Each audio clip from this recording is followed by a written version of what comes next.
नमस्कार, मैं हूं आपके साथ आशीष चतुर्वेदी और आप फिलहाल देख रहे हैं विजुअल्स। मारुति की तरफ से जो विक्टोरियस एसयूवी लॉन्च हो रही है, इसके फ्रेश विजुअल्स आपकी स्क्रीन पर फिलहाल के लिए ये निकल कर आते हुए नजर आ रहे हैं। एसयूवी का लॉन्च है मारुति की तरफ से और फिलहाल के लिए अगर आप देखें तो बड़ा लॉन्च यहाँ पर काफ़ी अवेटेड है।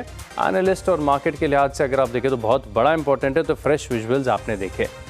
लेकिन लॉन्च से भी बड़ा अगर आप देखें तो आज चाहे इकोनॉमी के फ्रंट पर हो या फिर मार्केट्स के लिए सबसे बड़ा दिन बताया जा रहा है। कारण ये है कि प्रधानमंत्री मोदी की तरफ से 15 अगस्त को जो दिवाली गिफ्ट की बात की गई थी, अब ये दिवाली गिफ्ट आपको मिलने वाला है। जीएसटी रिफॉर्म्स की बात की जा रही है और इससे अगर आप देखें तो बहुत बड़ा रिलीफ मिल रहा है, क्योंकि चारों तरफ अगर आप देखें तो अनसर्टेनिटी यहाँ पर देखने को मिल रही है। चाहे ट्रंप के टैरिफ हो, जियोपॉलिटिकल टेंशन हो या फिर ग्लोबल इकोनॉमी में स्लो डाउन, ऐसे में कॉम्बैट करने के लिए ये टॉनिक मार्केट के लिए काफ़ी इंपॉर्टेंट होगा कि जीएसटी के जो रिफॉर्म्स हैं वो मार्केट के लिए अगर आप देखें तो एक अलग दिशा तय करते हुए नजर आएंगे। और जीएसटी रिफॉर्म्स को लेकर सीएनबीसी आवाज़ आपके साथ लगातार पल पल की खबरें शेयर करता आ रहा है और सबसे पहले ये अपडेट्स आपके साथ शेयर किए हैं। तो सीधे चलते हैं और सबसे पहले अगर आप देखें तो दिल्ली के सुषमा स्वराज भवन से हमारे रिपोर्टर्स की जो टीम है वो आपके साथ फिलहाल के लिए मौजूद है, जहां पर आप देखें कि पल पल की अपडेट आ रही है। और हमारे साथ हैं सबसे पहले लक्ष्मण रॉय हैं, असीम मनचंदाना है, आलोक प्रियदर्शी, रोहन सिंह और दीपाली नंदा, ये सब हमारे साथ जुड़ रहे हैं जो आपको सभी अपडेट्स शेयर करते हुए नजर आएंगे। और साथ में अगर आप देखें तो ये जो जीएसटी के जो आउटकम्स हैं, लाइकली क्या हो सकता है, क्या पॉसिबिलिटी है, क्या रिफॉर्म्स हैं, इसको डिकोड करेंगे मार्केट पर्सपेक्टिव से, स्टॉक स्पेसिफिक एक्शन के पर्सपेक्टिव से। और चोला सिक्योरिटी से धर्मेश कांत सर हमारे साथ जुड़ रहे हैं, इनसे भी हम चर्चा करेंगे। लेकिन सबसे पहले ग्राउंड जीरो पर चलते हैं और हमारे जो इकोनॉमिक पॉलिसी एडिटर हैं लक्ष्मण जी, सबसे पहले गुड आफ्टरनून। समझना चाहेंगे कि कितना बड़ा है ये, क्या रिफॉर्म्स के यहाँ पर देखने को मिल सकते हैं, कितना यहाँ पर आप देखें तो जो स्लैब्स हैं इसमें क्या बदलाव होंगे, ये सबसे ज़्यादा इंपॉर्टेंट है। देखिए, दरअसल 1 जुलाई 2017 की आधी रात को टैक्स के मोर्चे पर जो बड़ा ऐतिहासिक फैसला लिया गया था, उस पर एक बड़े रिफॉर्म की तैयारी है। वो 1 जुलाई 2017 तो नहीं, लेकिन उससे कम अहम दिन नहीं है। मैं जहां पे खड़ा हूं यह सुषमा स्वराज भवन, ये आप देख रहे हैं पीछे हमारी बिल्डिंग है। इसमें सभी राज्यों के वित्त मंत्री हैं, केंद्रीय वित्त मंत्री हैं और चर्चा इस बात पे की जा रही है कि जीएसटी रिफॉर्म किस तरह से किए जाए ताकि आम लोगों को ज्यादा से ज्यादा राहत दी जाए, जीएसटी के जो कारोबारी हैं उनको जीएसटी की उलझनों से छूट दी जाए। और आपको शायद यकीन नहीं होगा, इस 2 दिनों तक जीएसटी की जो बैठक चलने वाली है उसमें 2 अलग अलग बड़े बड़े वॉल्यूम में एजेंडा रखा गया। 337 पेज का एजेंडा वॉल्यूम 1 का है, 376 पेज का एजेंडा वॉल्यूम 2 में है और अगले 2 दिनों तक इन दोनों वॉल्यूम के तहत जो प्रस्ताव रखे गए हैं उस पर गहन चर्चा होगी। और चर्चा में सबसे बड़ी बात यह है कि जीएसटी पर अब तक जो अलग अलग 4 टैक्स की दरें होती है, 5%, 12%, 18%, 28%, उन 4 को हटा दिया जाएगा। उस 4 में सिर्फ और सिर्फ 2 रखा जाएगा और इसमें 5 और 18% होंगे, 12 और 28% नहीं होंगे। अब आप पूछेंगे 12 और 28% नहीं होंगे तो जिन पर 12% लगता था, जिन पर 18% लगता था, उनका क्या होगा? तो सारी डिटेल बताएंगे हमारी पूरी टीम। यहाँ पर आपको दिख रहे होंगे आलोक हैं जो जीएसटी को काफी करीब से कवर करते हैं, वो बताएंगे कौन कौन से आइटम सस्ते होंगे। दीपाली है, खाने पीने की बड़ी शौकीन है, तो खाने पीने में क्या सस्ता होने जा रहा है, शॉपिंग में क्या सस्ता हुआ वो बताएंगे। असीम है जो एग्रीकल्चर वो कवर करते हैं, एग्रीकल्चर में क्या कुछ बदलने जा रहा है वो बताएंगे। और एक और चीज जो आपने मारुति एसयूवी के जो अभी आपने विजुअल दिखाए थे, ऐसी कौन सी गाड़ियां हैं जो इस बैठक के बाद सस्ती हो जाएंगी, हमारे सहयोगी रोहन सिंह आपको बताएंगे। शुरुआत में करूं आपको आलोक से। आलोक, इस जीएसटी में सबसे पहला एजेंडा क्या है जिसके बारे में खुशखबरी आज सुनने को मिल सकती है? बिल्कुल, वॉल्यूम 1 में जो आपने बताया, जो सबसे पहला एजेंडा है हेल्थ और लाइफ इंश्योरेंस के प्रीमियम पर जीएसटी हटाने का प्रपोजल है। ये अभी तक का सबसे बड़ा प्रपोजल है जिससे आम आदमी को बड़ी राहत मिलने वाली है। तो ये एक बड़ा कितना लगता था, अब कितना लगेगा?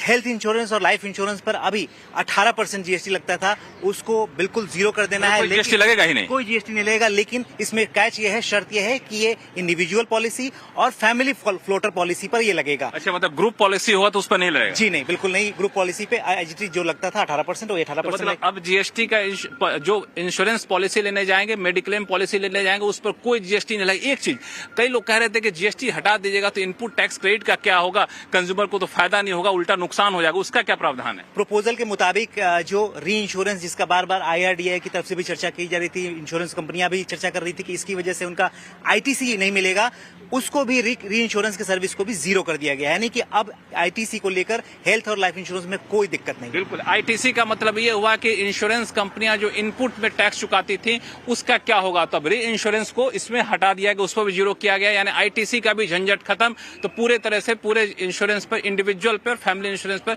GST नहीं लगेगा, मेडिक्लेम पर नहीं लगेगा। लेकिन ये GST इंश्योरेंस कंपनियों के लिए कितनी बड़ी खबर है? अभी हमें लगता है कि आशीष धर्मेश कांत साहब होंगे जो कि मार्केट पर भी नजर रखते हैं, GST पर भी काफी पैनी नजर रखते हैं। धर्मेश कांत साहब, ये इंश्योरेंस कंपनियों के लिहाज से कितनी बड़ी खबर देखी जाए? इंश्योरेंस कंपनियों की सबसे बड़ी चिंता ये थी कि इनपुट टैक्स क्रेडिट अगर नहीं वापस होगा तो फिर हमें महंगा पड़ेगा, अब तो वो भी नहीं रहने वाला है। बिल्कुल लक्ष्मण जी, एक अच्छी खबर है इंश्योरेंस कंपनियों के हिसाब से, बिकॉज वहां पर इनका जो बिजनेस है, वॉल्यूम ऑफ द बिजनेस जरूर बढ़ेगा। देखिए, इनको कंज्यूमर को तो राहत मिल ही रहा है। अभी आपका जो स्पेंडिंग था, आप सेम खर्चा ही करेंगे। आप पॉलिसी अगर से 10,000 रुपए का लेने वाले थे तो 10,000 रुपए का ही आप पॉलिसी लोगे, बट उसमें कवरेज बढ़ जाता है। At the same time insurance company के हिसाब से ये होता है कि उनका जो प्रीमियम इनकम है वो बढ़ जाएगा। जो पहले GST के पैसे में खर्चा जाता था 10% से 10,000 पर 1,000 लग रहा था, तो अब 11,000 कंज्यूमर तो पे करेगा ही, बट वो 11,000 पूरा का पूरा प्रीमियम जाएगा इंश्योरेंस कंपनी को, तो वहां पे उनकी इनकम बढ़ने वाली है। इनफैक्ट अगर आप मोटा मोटी नजर लगाए तो 18% अगर हटता है तो 17 से 15% के आसपास इंश्योरेंस कंपनी का डायरेक्ट इस पे इनकी जो प्रॉफिटेबिलिटी में ये एडिशन होगा। बिकॉज मेरा मानना ये है, और जिस तरीके से सर्वे हम लोगों ने किया है वहाँ ये पता चला है कि जिनको प्रीमियम लेना वो तो प्रीमियम लेंगे ही, बट जो उनकी कवरेज है वो बढ़ती हुई नजर आएगी। इंक्रीमेंटल पॉलिसीज की अगर बात करें कि जो लोग नहीं ले रहे थे वो पॉलिसी लेंगे, इसका डाउट है। मुझे नहीं लगता कि ऐसा कुछ होगा। जो पॉलिसी बिजनेस था उतना ही चला था, कंज्यूमर को राहत है कि बड़ा प्रीमियम आप ले पाओगे, और जो कंपनियां हैं उसमें जो सफाई की है धर्मेश कांत जी, उसको मैं धर्मेश कांत जी, एजेंडा में जो बात लिखी गई है वो साफ तौर से लिखा गया, 3 बहुत कीवर्ड है। पहला इंश्योरेंस और हेल्थ इंश्योरेंस, दूसरा री इंश्योरेंस, और तीसरा ग्रुप इंश्योरेंस पे इस पे लागू नहीं होगा, फैमिली इंश्योरेंस। तो री इंश्योरेंस की जो शब्द है वो आप जो कंसर्न जता रहे हैं वो इससे दूर होता हुआ नहीं दिख रहा है क्या? देखिए, ये फाइन प्रिंट जब आता है तभी समझ में आ पाएगा, बिकॉज बहुत बार ये देखा गया है कि पहले भी जब टैक्स लॉस बजट में पेश होता था तो स्पीच के हिसाब से जो एक आपका एनालिसिस निकलता और बाद में फाइन प्रिंट पढ़ते तो वहां पर चेंज होता था। ये जब तक फाइन प्रिंट नहीं आएगा तब तक यहाँ पर थोड़ा अटकल लगाना डिफिकल्ट है।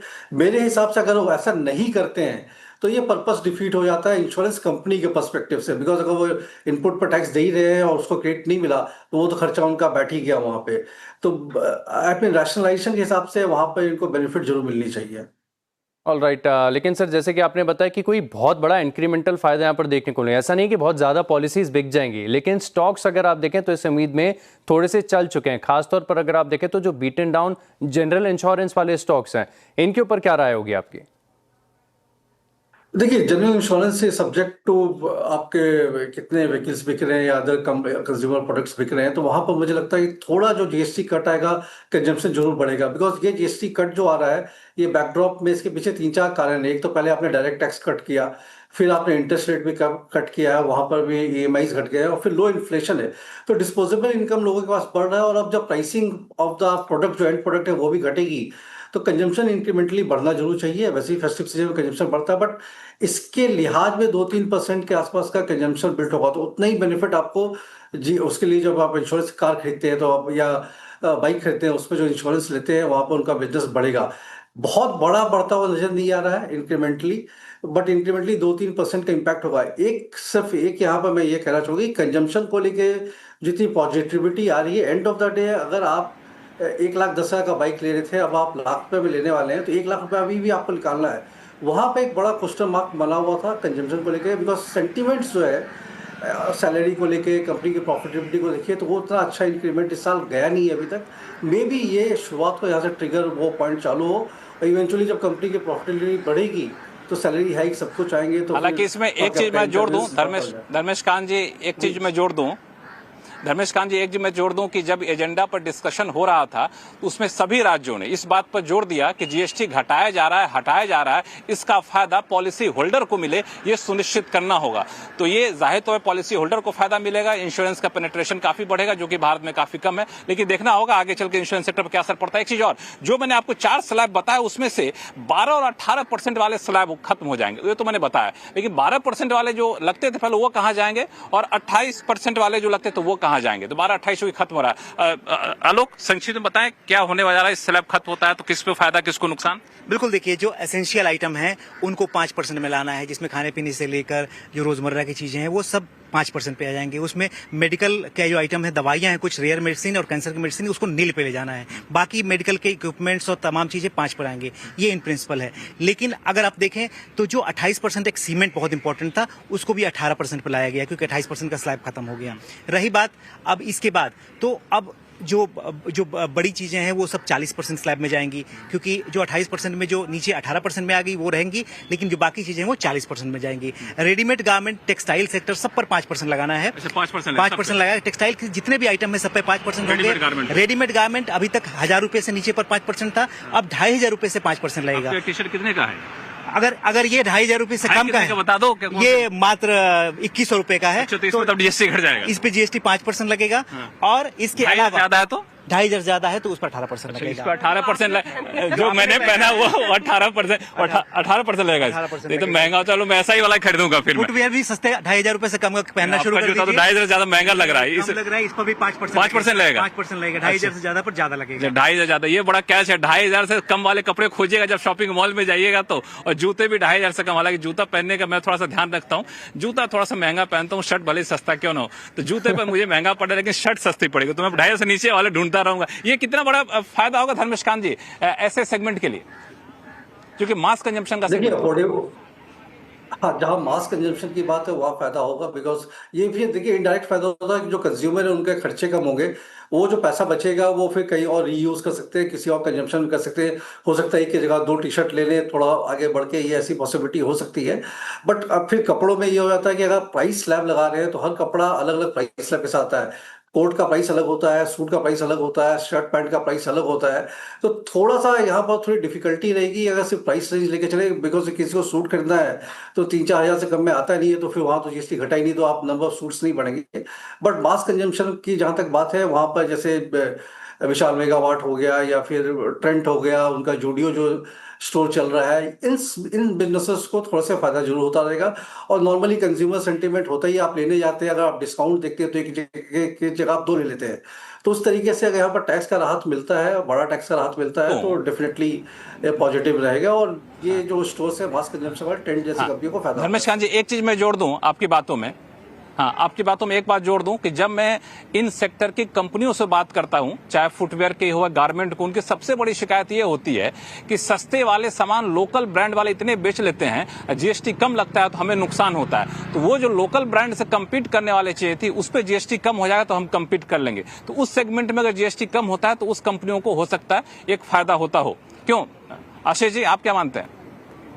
बिल्कुल, जैसे कि आपने बताया कि अनऑर्गेनाइज्ड मार्केट से अब जो देखें तो सीधे तरीके से फोकस आ रहा है। इनफैक्ट जो डिस्कशन भी हुआ है, कुछ स्टॉक्स जहां पर मैं जिक्र करना चाहता हूं, जैसे वी मार्ट है, विशाल मेगा मार्ट है, डी मार्ट है, रिलैक्सो फुटवेयर है, जिनकी अगर आप देखें तो यूएसपी ये रहती है कि ये छोटे टिकट साइज के जो प्रोडक्ट्स हैं, अपैरल्स हैं, फुटवेयर है, ऐसे केटर करते हैं। तो इनके लिए अगर आप देखें तो जो एरिया स्केल है, जो टोटल एड्रेसेबल मार्केट साइज है, इसमें बढ़त देखने को मिली। लेकिन सर, मैं आपसे पूछना चाहता हूं कि अगर इन स्टॉक्स में जिनकी अभी हमने चर्चा भी की है, इनमें से एक आपको चुनना होगा तो कौन सा चुनेंगे?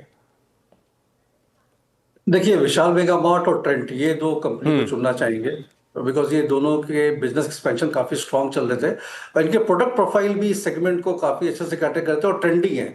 आज के अगर आप विशाल मेगा मार्ट का ग्रोथ ट्रैजेक्टरी देखें तो काफी स्ट्रांग चला है और ट्रेंड का भी चला है, तो मुझे लगता है इन दोनों कंपनी को सबसे ज्यादा फायदा हुआ इसका। ऑल राइट, तो हम बात कर रहे थे फिलहाल के लिए कि कौन से सेक्टर्स को ज्यादा फायदा देखने को मिलेगा, लेकिन क्या कोई सेक्टर ऐसा भी है जिसमें जीएसटी की दरें बढ़ेंगी? मिसाल के तौर पर मैं हिंट देता हूं, ये जो सिन गुड्स की बात की जा रही है, इसके ऊपर क्या है?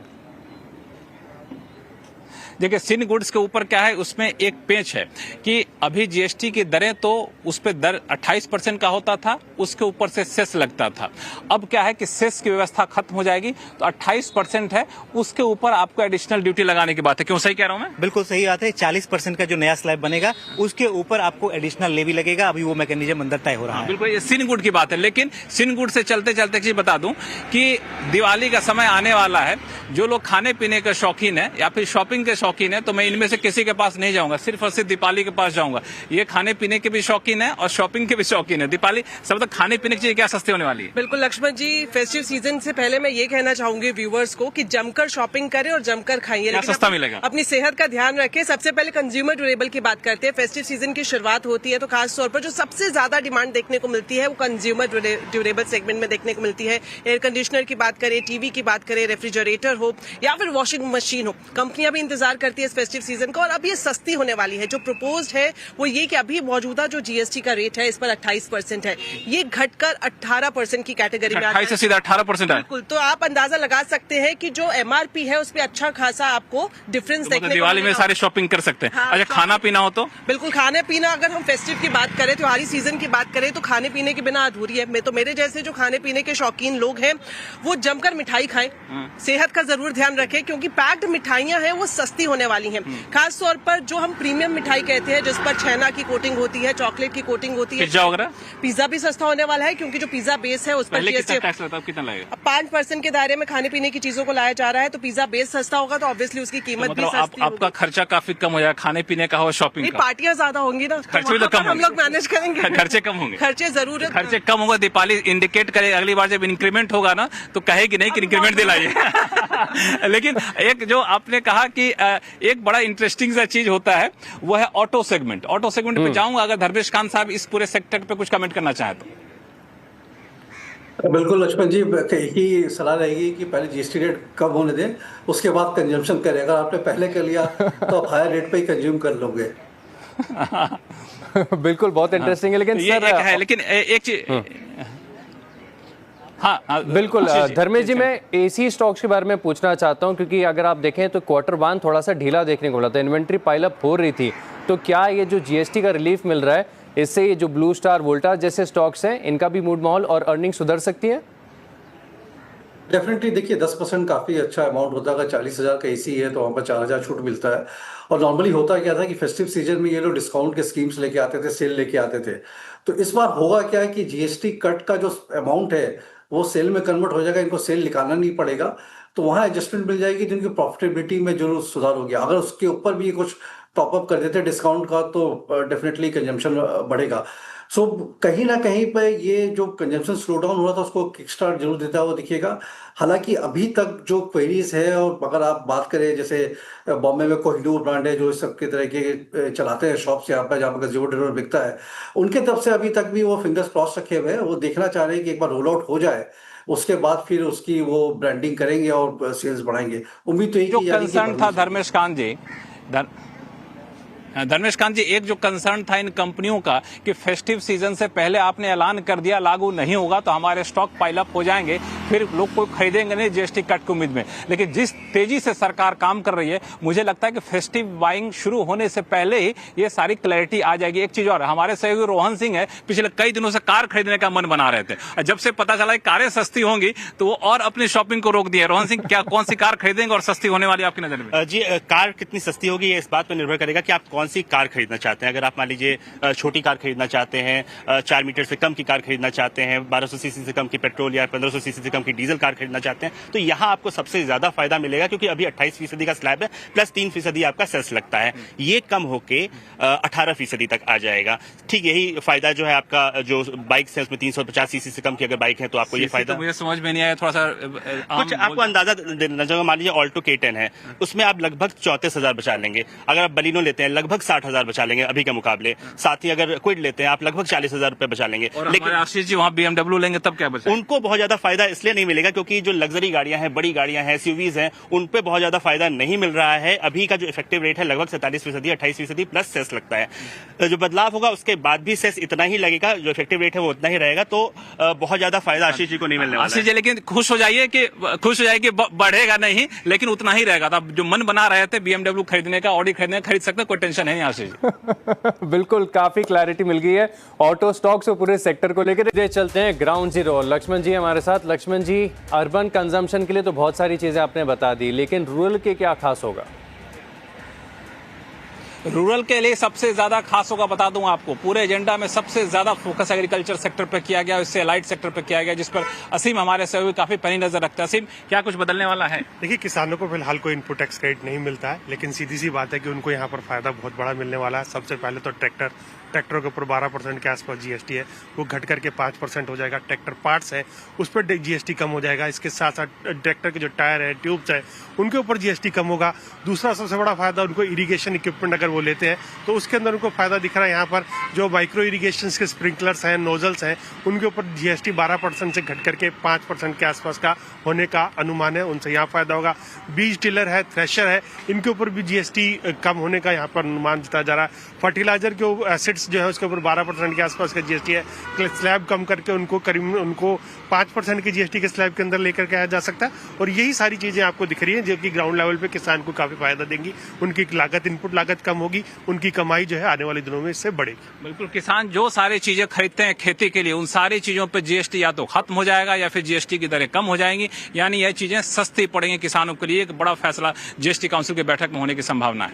आशीष, तो यहाँ पर देखिए, रूरल के लिए भी बड़े ऐलान यहाँ पर देखने को मिल सकते हैं। एक और छोटा सा ब्रेक, लेकिन आप बने रहेंगे CNBC आवाज के साथ।